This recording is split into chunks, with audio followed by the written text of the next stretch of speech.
ராகு கேது பயிற்சி. மீன ராசியில் இருக்கக்கூடிய ராகு பகவான் கும்பராசிக்கு பயிற்சி ஆகிறார். கன்னி ராசியில் இருக்கக்கூடிய கேது பகவான் சிம்ம ராசிக்கு பயிற்சி ஆகிறார். இந்த ராகு கேது நிழல் கிரகங்கள், நிறம் மாறும் கிரகங்கள். உங்கள் ஜனனகால ஜாதகத்தில் எந்த வீட்டில் இருக்கோ அந்த வீட்டதிபதியோட பலன்களை கொடுக்கும். கோச்சார அடிப்படையில் சனியுடைய வீட்டில் ராகு, சூரியனோட வீட்டில் கேது. சனி சூரியன் பகை கிரகங்கள். ராகு பகவானுக்கு வீடு கொடுத்த கிரகம் சனி. இப்போ ராகு பகவானுக்கு 2ஆம் இடத்துல சனி பகவான் இருக்கிறார். கேது பகவானுக்கு வீடு கொடுத்த கிரகம் சூரியன். அவர் ஒரு மாதம் ஒரு கட்டத்தில் இருப்பார் அந்த சூரிய பகவான். ஏன்னா ஒவ்வொரு மாதம் ஒவ்வொரு கட்டத்தில் ஒவ்வொரு ராசியில் இந்த சூரிய பகவான். அப்போ கேது பகவான் கொடுக்கக்கூடிய பலன்கள் எப்படி இருக்கும்? மாதம் ஒரு பலன்களாக இருக்கும். ஆனால் ராகு பகவான் கொடுக்கக்கூடிய பலன்கள் நிரந்தரமாக இருக்கும். ஏன்னா சனி பகவான் வந்து வீடு கொடுத்த கிரகம் ராகு பகவானுக்கு 2ஆம் இடத்துல இருக்கிறார். அப்போ ராகு பலமாக இருக்கார். அங்கே கேது பகவான் மட்டுமே மாதம் ஒரு பலன்களை கொடுக்கும். உங்களுடைய ஜனனகால ஜாதகத்தில் ராகு பகவானும் கேது பகவானும் யாரோட வீட்டில் இருக்காங்க, எந்த வீட்டில் இருக்காங்களோ அந்த வீட்டதிபதி யார்? சனி பகவானுக்கு பகை கிரகமா இல்லை நட்பு கிரகமா? இது மாதிரியான அமைப்புகளில் இருக்கக்கூடிய ராகுவும் கேதுவும் உங்கள் ஜனனகால ஜாதகத்தில் எந்த ராசியில் இருக்கிறார்கள் அப்படிங்கிறத கமெண்ட் செக்ஷனில் எனக்கு பதிவு பண்ணுங்கள். 12 ராசிகளில் இருக்கக்கூடிய 27 நட்சத்திரங்களுக்கும் உடைப்பட்ட நட்சத்திரங்களோடு சேர்த்து 36 நட்சத்திரங்களுக்கும் தசாபுத்தி பலன்களாக கணித்திருக்கிறேன்.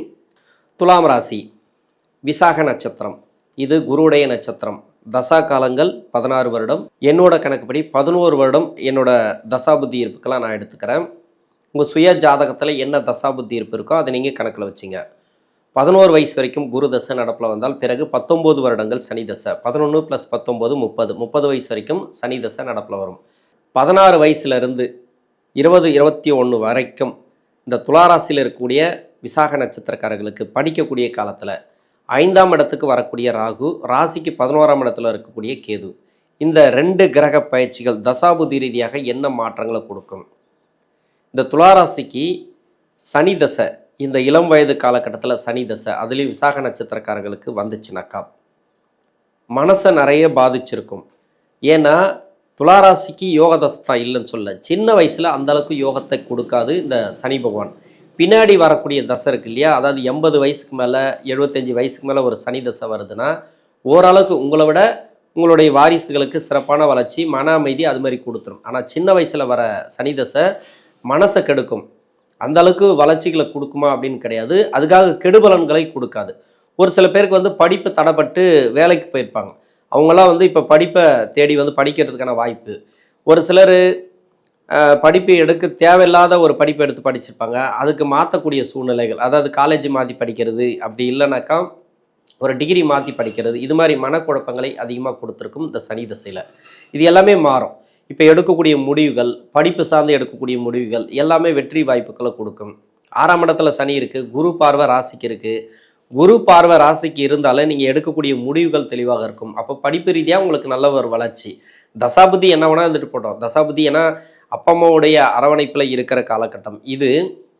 பெற்றோர்களுடைய அரவணைப்புன்னு வச்சுக்கலாம், அவங்களோட கண்ட்ரோலில் அவங்க எல்லாமே அவங்க தான் பண்ணுவாங்க. இந்த டைமில் அவங்களுக்கு பாதுகாப்புன்னு ஒன்று இருக்குது இல்லையா, பாதுகாப்புன்னு இருந்தால் கூட ரொம்ப மோசமான டைமாக இருந்தால் மட்டும்தான் பசங்களுக்கு பாதிக்கும். அதாவது லவ் அதுமாரி பிரச்சனை பண்ணுறது, இல்லை சொல் பேச்சு கேட்காம இருக்கிறது, இல்லை நம்ம வண்டி வாகனத்தில் போகும்போது ரொம்ப இதுவாக பண்ணுறது, அதாவது தேவையில்லாத வேலைலாம் பண்ணுறது, இது மாதிரி வீட்டுக்கு ஆப்போசிட்டாக எல்லாத்தையும் நடக்கிறதுனா அவயோக தசை தான். அந்த அவயோக தசை நடந்தால் கூட இப்போ ஓரளவுக்கு பரவாயில்ல, இப்போ ஓரளவுக்கு கண்ட்ரோல் ஆகும்.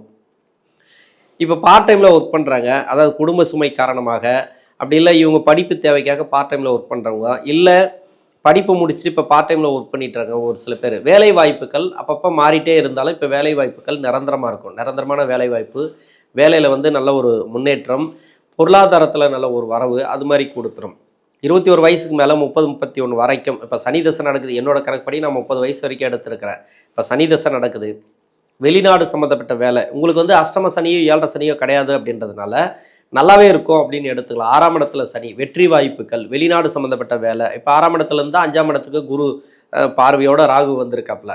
இது வந்து வெளிநாடு சம்மந்தப்பட்ட வேலை தான். பெரும்பாலும் வந்து பார்த்தீங்கன்னாக்கா ரொம்ப நாளாக அந்த விசாக நட்சத்திரக்காரர்கள் நீங்கள் வெளிநாடு சம்மந்தப்பட்ட வேலை ட்ரை பண்ணியிருந்தீங்கன்னாக்கா இப்போ 5ஆம் இடத்துக்கு வரக்கூடிய ராகு, குரு பார்வை, ராகு இருக்கிறதும் ராகுடைய நட்சத்திரம் சதய நட்சத்திரம். அதே மாதிரி குரு இருக்கிறது வந்து திருவாதிரை நட்சத்திரம். உங்கள் ராசியில் சுவாதி நட்சத்திரம் இருக்குது. உங்கள் ராசிக்கும் குரு பார்வை இருக்குது. இப்போ குரு ராகு கரெக்டாக வர்றதுனால வெளிநாடு சம்மந்தப்பட்ட வேலைக்கு ரொம்ப நாளாக ட்ரை பண்ணி தடையாக இருக்குது அப்படின்னாக்கா இப்போ வெளிநாடு வேலை வாய்ப்புகளுக்கு நீங்கள் போகலாம். வெளிநாடு வேலை வாய்ப்பு மட்டும் இல்லை, சம்பாத்தியம் கூட. நீங்கள் அடிக்கடி வேலை நிமித்தமாக வெளிநாடு போயிட்டு வர்றது, வெளிநாடு அதாவது டூர் போயிட்டு வர்றது, இது மாதிரி. அப்படி இல்லைனாக்கா வெளியூர் போயிட்டு வேலை பார்க்கறது, அடிக்கடி வெளியூர் போயிட்டு வேலை பார்க்குறீங்க இல்லையா, அதெல்லாம் இது எல்லாமே இப்போ மாறும்.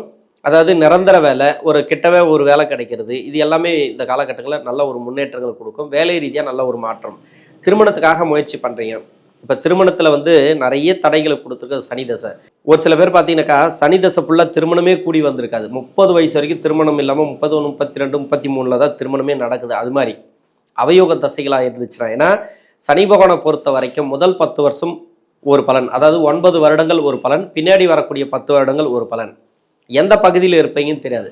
பின்னாடி வரக்கூடிய 10 வருடங்களில் தான் உங்களுக்கு திருமண வாழ்க்கை, வேலை வாய்ப்பு, பொருளாதாரம் எல்லாத்தையும் கொடுக்கக்கூடிய அந்த தசை. அந்த தசை நடக்கும்போது அந்த தசை நடத்தக்கூடிய சனி பகவானுக்கு புத்தி நடத்தக்கூடிய கிரகங்கள் மறையாமல் இருந்தால் திருமண வாழ்க்கையை கொடுத்துரும். இல்லைன்னாக்கா தடை தாமதங்களை கொடுத்துட்டே இருக்கும். அவயோக லக்னமாக இருந்து அந்த லக்னத்துக்கு சனி பகவானுடைய தசையில் நடக்கக்கூடிய புத்தி கிரகங்கள், அந்த கிரகங்கள்லாம் அவயோக தசைகளாக இருந்துச்சுனாக்கா, அவயோக புத்திகளாக இருந்துச்சுனாக்கா நிறைய தடை தாமதங்கள், அப்படி இல்லைனாக்கா திருமண வாழ்க்கையில் ஏற்ற இறக்கங்கள், பொருத்தமில்லாத திருமணம், இது மாதிரியான கொடுத்துட்டு நிறைய கஷ்டப்பட வைக்கும். சனி தசையில் நிறைய பேர் வந்து பாதி பேர் வந்து பொருத்தமில்லாமல் நிறைய கஷ்டப்படுறவங்க தான் இருக்கிறாங்க இந்த விசாக நட்சத்திரக்காரர்கள். அதனால் இப்போ திருமண ரீதியாக உங்களுக்கு ப்ராப்ளம் இருந்தால் அந்த ப்ராப்ளம் மாறும். கணவன் மனைவிக்குள்ள ஒற்றுமை பிறக்கும். ரொம்ப நாளாக சண்டை சச்சரவோடு இருக்கிறீங்க, இப்போ சேர்ந்து வாழக்கூடிய அமைப்பு. குழந்தை பாக்கியம் இல்லாத தம்பதியர்களுக்கு குழந்தை பாக்கியத்தை கொடுத்துரும். குழந்தை பாக்கியம் இருக்குது, இப்போ குழந்தைங்க இருக்குன்னா செலவுகளை கொடுக்க இந்த டைமில் சுப செலவுகள் தான், ரொம்ப வீண் செலவெல்லாம் கிடையாது. 30 வயசுக்கு மேலே 47 வயசு வரைக்கும் புதன் தசை. புதன் ராசிக்கு விரையாதிபதி, பாக்கியஸ்தானாதிபதி. இந்த 5ஆம் இடத்துல வரக்கூடிய ராகுனால் நிறைய செலவுகள் இருக்குது. ஏன்னா பூர்வ புண்ணியஸ்தானத்தில் ராகு இருக்குது. அந்த இடத்துல வந்தாலே சொல் பேச்சு கேட்காது பசங்க, நமக்கு ஆப்போசிட்டாக போகிறது, அவங்களுக்கு தேவையில்லாத செலவு எல்லாமே இருக்கும். ஆனால் குரு பார்வை ஒன்று மட்டும் தான் கண்ட்ரோல் பண்ணும். டோட்டலாகவே இது அப்படியே ஆப்போசிட்டாக நடக்கும். பசங்களுக்கு நல்ல ஒரு வளர்ச்சி, பசங்க நல்ல பேர் எடுக்கிறது, ஸ்கூல் படிக்கும்போது நல்ல பேர் எடுக்கிறது, இது மாதிரி அவங்களுக்கு வந்து உதவி செய்யக்கூடிய சூழ்நிலை, அவங்களுக்கு கடன் வாங்கி ஏதோ ஒரு படிப்புக்காக கடன் வாங்குறது, வண்டி வாகன சேர்க்கை, சந்தோஷமான சூழ்நிலை தான். எல்லாமே உங்களுக்கு பாசிட்டிவாக தான். ஏன்னா குரு பார்வையினால், ராகு இருக்கிற வரைக்கும் குரு பார்வை இருக்குது, அதனால் பிரச்சனையே இல்லை, நீங்கள் பயப்பட தேவையில்லை. நல்ல ஒரு முன்னேற்றங்களை கொடுக்கக்கூடிய காலம். இந்த ராகு கேது பயிற்சிக்கு பிறகு தொழிலில் இருந்தீங்கன்னாக்கா தொழிலில் நல்ல ஒரு வளர்ச்சி, இன்வெஸ்ட்மெண்ட் எல்லாம் போடுறது, கடன் வாங்கி இன்வெஸ்ட்மெண்ட் பண்ணுறது, அபரிவிதமான வளர்ச்சிகளை பார்க்கலாம். ஏன்னா 11ஆம் இடத்துல கேது இருக்கிறது, சூரியனோட வீடு தான், இல்லைன்னு சொல்ல. அவயோக கிரகங்கள் 3, 6, 10, 11 இருந்துச்சுன்னா சிறப்பு. அதனால சூரியனோட வீடு, சூரியனோட அம்சத்தில் தான் அவர் உட்கார்றாரு. அதாவது இந்த கேது பகவான், அவரை பற்றி பேசவே தேவையில்ல, நல்லாவே இருக்கும். அப்போ கேது பகவானை பற்றி நம்ம பேசவே தேவை. ஏன்னா ராகுத பூர்வ புண்ணிய ஸ்தானத்தில் உட்காரதுனால, அங்கே குரு பார்வை இருக்கிறதுனால அதுவும் உங்களுக்கு நல்ல ஒரு பாசிட்டிவ் தான். புதன் தசையில் வண்டி வாகன சேர்க்கை சிறப்பு. ஒரு இடம் வாங்குறது, ஒரு ப்ராப்பர்ட்டி கேட்கறது, ஒரு ப்ராப்பர்ட்டி வாங்குறது, ப்ராப்பர்ட்டி ரீதியாக நல்ல ஒரு யோகம். ரொம்ப நாளாக விற்கப்படாத ஒரு இடத்த விற்றுட்டு இன்னொரு இடத்த வாங்குறது, இது மாதிரி அதெல்லாம் சேல்ஸ் ஆகும். இப்போ வந்து ஒரு இடம் மாற்றுவீங்க, ஒரு வீடு கட்டுவீங்க, நிறைய நல்ல பலன்கள் உண்டு இந்த புதன் தசையில். 47 வயசுலேருந்து 54 வயசு வரைக்கும் கேது தசை. கேது சொல்லவே தேவையில்ல, கேது பகவான். நீங்கள் நிறைய மன உளைச்சலில் இருப்பீங்க. கேது தசையில் என்ன நடக்குதுன்னே ஒரு சில பேருக்கு தெரியாது. ஒரு சில பேருக்கு வந்து கேது தசை நல்ல அமைப்பில் இருந்துச்சுனாக்கா நல்ல ஒரு சொத்து பத்து சேர்க்கை அது இதுன்னு நல்லாவே கொடுத்துட்ருக்கோம். வேலை வாய்ப்பில் நல்ல ஒரு முன்னேற்றத்தை கொடுத்துருக்கோம். இப்போ கேது பகவான் 11ஆம் இடத்துக்கு போயிட்டார். குரு 9ஆம் இடத்துக்கு பார்வை, பாக்கியஸ்தானத்தில் குரு சிறப்பு. இப்போ வேலை வாய்ப்பு ரீதியாக இது வரைக்கும் இருந்து வந்த பிரச்சனைகள் அகலும். நல்ல ஒரு முன்னேற்றம், தொழிலில் நல்ல ஒரு முன்னேற்றம், வேலையில் கவர்மெண்ட்டில் இருந்தாலும் சரி, தனியார் துறையில் இருந்தாலும் சரி, இப்போ நல்ல ஒரு வளர்ச்சி பார்க்கலாம். குரு பார்வை ராசிக்கு இருக்குது அப்படின்றதுனால ஒரு நல்ல ஒரு பாசிட்டிவான எண்ணமே இருக்கும். சுற்றி இருக்கிறவங்களால உங்களுக்கு நல்ல ஒரு பாசிட்டிவான எண்ணம் இருக்கும். எதிர்ப்புகள், மறைமுக எதிர்ப்புகள் இருக்காது, எதிரிகள் இருக்க மாட்டாங்க. 6ஆம் இடத்துல சனின்றதுனால இது எல்லாமே நல்லா தான் இருக்குது கேது தசையில். 54 வயசுக்கு மேலே 74 வயசு வரைக்கும் சுக்கிரதசை. சுக்கிரதசை அஷ்டமாதிபதி தசை. இப்போ அஷ்டம சனி கிடையாது, 7.5 சனி கிடையாது. அதனால் நல்ல ஒரு வளர்ச்சி. தொழிலில் இருந்தீங்கன்னா தொழில் நல்லாவே இருக்கும், வேலையில் இருந்தீங்கன்னா வேலை நல்லாயிருக்கும். நீங்கள் எந்த ஜாப்ல இருந்தாலும் சரி சிறப்பான முன்னேற்றம், வேலையில் நல்ல ஒரு வளர்ச்சி. அதில் பார்த்தீங்கன்னாக்கா வீடு கட்டுறது, ப்ராப்பர்ட்டி சேர்க்கை எல்லாமே இந்த காலகட்டங்களில் கொடுக்கும். இது வந்து அஷ்டமாதிபதி தசை தான். இது எப்போ கெடுக்கும் அப்படின்னா ஏழரை சனி நடக்கும்போதும் அஷ்டம சனி நடக்கும்போது தான். இப்போ 6ஆம் இடத்துல சனி. இப்போ கடன் உதவி கேட்டிருந்தா கடன் உதவி கிடைக்கும். தொழிலுக்காக, வேலைக்காக கடன் உதவி கேட்டிருந்தா கடன் உதவி கிடைக்கும். கடன்னாக அப்படி எதுன்னு கொடுப்பாங்க உங்ககிட்ட. நீங்கள் கேட்ட இடத்துல கேட்ட பணம் அந்த அளவுக்கு கிடைக்கும் உங்களுக்கு. லோன் எதுவாக இருந்தாலும் சரி அந்த அளவுக்கு சிறப்பாக இருக்கும். எதிர்ப்புகள் எதனா இருந்துச்சுன்னு வச்சிங்களா, வேலை ரீதியாவோ தொழில் ரீதியாவோ வேலை செய்யக்கூடிய இடங்கள்ல எல்லாமே மாறக்கூடிய சூழ்நிலை. 6ஆம் இடத்துல வந்து ஒரு பாவ கிரகம், அதாவது ராகுவோ சூரியன் சனி இது மாதிரி பாவ கிரகங்கள் அமர்ந்துச்சுன்னு வச்சிங்களேன், எதிர்ப்புகள் இருக்காது, மறைமுக எதிர்ப்புகள் இருக்காது.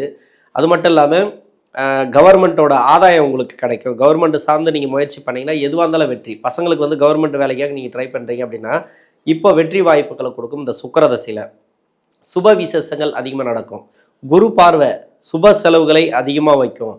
முயற்சி ஸ்தானத்துக்கு இருக்கிறதுனால நீங்கள் முயற்சி பண்ணக்கூடிய வேலையோ திருமணமோ எதுவாக இருந்தாலும் சரி அது வெற்றி வாய்ப்புகளை கொடுக்கும். இந்த சுக்கிரதசையில் 74 வயசுலேருந்து 80 வயசு வரைக்கும் சூரிய தசை, 80லேருந்து 90 வயசு வரைக்கும் சந்திர தசை. இந்த 2 தசையும் இந்த ராசிக்கும் இந்த லக்னத்துக்கும் நன்மை செய்யாது. இந்த தசையில் இருக்கிறீங்க அப்படின்னாக்கா, இப்போ ராகு கேது பயிற்சியானது, சூரியனோட வீட்டில் கேது. இது நீங்கள் தொழில் பண்ணுறீங்கன்னா தொழில் ஓரளவுக்கு நல்லா இருக்கும். வேலை பார்க்குறீங்கனாக்கா வேலை நல்லாயிருக்கும். பூர்வ புண்ணிய ஸ்தானத்தில் வந்து ராகுவுக்கு குரு பார்வை. இப்போ பசங்க தான் நல்லா இருப்பாங்க, பசங்களோட வளர்ச்சி தான் நல்லாயிருக்கும். உங்களுக்கு வந்து அந்த அளவுக்கு இருக்காது. மன அழுத்தங்கள், உடல்நிலை தொந்தரவுகள், உணவு பழக்க வழக்கங்களை கொஞ்சம் கவனமாக இருந்துட்டீங்கன்னாக்கா அந்த அளவுக்கு பாதிப்புகளை கொடுக்காது. இந்த சூரிய சந்திர தசைகள் இந்த ராசிக்கும் இந்த லக்னத்துக்கும் அந்த அளவுக்கு நன்மை செய்யாது. நீங்கள் செய்யக்கூடிய வேலையில் கொஞ்சம் உஷாராருங்க, நீங்கள் செய்யக்கூடிய தொழிலில் கொஞ்சம் உஷாராருங்க. பெருசாக கடன் வாங்காதீங்க, கடன் வாங்கி கடன் கொடுக்காதீங்க. யாரையும் நம்பி பணம் கொடுக்கறதோ வாங்குறதோ இந்த காலகட்டங்களில் நல்லது கிடையாது. இது அவயோக தசை தான், இல்லைன்னு சொல்லலை. எல்லாருக்குமே அப்படி இருக்குன்னு சொல்ல முடியாது. இந்த ராசிக்கு வேற லக்னம் வந்து அந்த லக்னத்துக்கு யோகராக இருந்தால் சூரிய பகவானும் சந்திர பகவானும் இந்த 2 தசைகள்லையும் ஒரு அபரிவிதமான வளர்ச்சிகளை வரலாம். வரக்கூடிய பணம் வந்து சேரும், கொடுக்கக்கூடிய பணத்தை நீங்கள் கொடுப்பீங்க. கடன் பிரச்சனைகள் உங்களுக்கு தீரும். ரொம்ப நாளாக நீங்கள் வந்து ட்ரீட்மெண்ட் எடுக்கணும், இது செக்கப் பண்ணணும் அப்படின்னு நினச்சிருப்பீங்க, தள்ளி போயிட்டே இருந்திருக்கோம். இப்போ போய் செக்கப் பண்ணலாம். இப்போ போய் பண்ணிங்கனாக்கா அது பாசிட்டிவான பதிலாக வரதுக்கான வாய்ப்புகள் அதிகமாக இருக்குது. இந்த சூரிய சந்திர தசைகள் கடன் வாங்கி கடன் கொடுக்கறது வேண்டாம். உணவு பழக்க வழக்கங்களில் மட்டும் கொஞ்சம் கவனமாக இருங்க. ஏன்னா சூரிய சந்திர தசைகள் ராசிக்கு 10ஆம் அதிபதி 11ஆம் அதிபதி, இது 2மே நல்லது செய்யாது இந்த ராசிக்கும் இந்த லக்னத்துக்கும். அதனால் கொஞ்சம் கவனம் தேவை. 90 வயசுலேருந்து 97 வயசு வரைக்கும் என்னோட கணக்குப்படி செவ்வாதசை நடத்திருக்கிறேன். செவ்வாதசை ராசிக்கு 2-7. உடல் உபாதைகள் மட்டுமே, உணவு பழக்க வழக்கங்களை கொஞ்சம் கவனமாக இருந்துட்டிங்கனாக்கா நல்லாவே இருக்கும். ப்ராப்பர்ட்டி சேர்க்கை, சொத்து ரீதியாக இருக்கக்கூடிய பிரச்சனைகள் விலகிறது, சொத்து ரீதியாக இருக்கக்கூடிய வழக்குகள் எல்லாமே உங்களுக்கு தீர்வுக்கு வரும். வாரிசுகளுக்கு எதனா சொத்து ரீதியான வழக்குகள் இருந்தாலோ இல்லை சொத்து விற்கணும், இன்னொரு சொத்தை வாங்கணும் அப்படின்னு நினச்சிருந்தீங்கனாக்கா அதெல்லாம் சேல்ஸ் ஆகிட்டு இப்போ சொத்து ரீதியான நல்ல ஒரு முன்னேற்றம். ஏன்னா பூர்வ புண்ணிய ஸ்தானத்தில் வந்து ராகு, அந்த ராகுக்கு குரு பார்வை, வாரிசுகளோட வளர்ச்சி நல்லாயிருக்கும். உடல்நிலை தொந்தரவுகள் ஒரு சிலது கம்மியாகும். உணவு பழக்க வழக்கங்களை மட்டும் கொஞ்சம் கவனமாக பார்த்துங்க. இந்த துளாராசியில் இருக்கக்கூடிய விசாக நட்சத்திரக்காரர்கள் தசாபுத்தி ரீதியாக நல்ல ஒரு மாற்றங்களையும், அதாவது 5ஆம் இடத்துக்கு வரக்கூடிய ராகு, 11ஆம் இடத்துக்கு பயிற்சியாகக்கூடிய கேது நல்ல ஒரு மாற்றங்களையும் பொருளாதார வளர்ச்சியும், அது இல்லாத தசாபுத்தி ரீதியாக ஒவ்வொரு தசைக்கும் நல்ல ஒரு மாற்றங்களுக்கு கொடுக்கக்கூடிய அமைப்பில் இந்த ராகு கேதுக்கள் அமரக்கூடிய இடம் அப்படின்னு சொல்லலாம். நன்றி.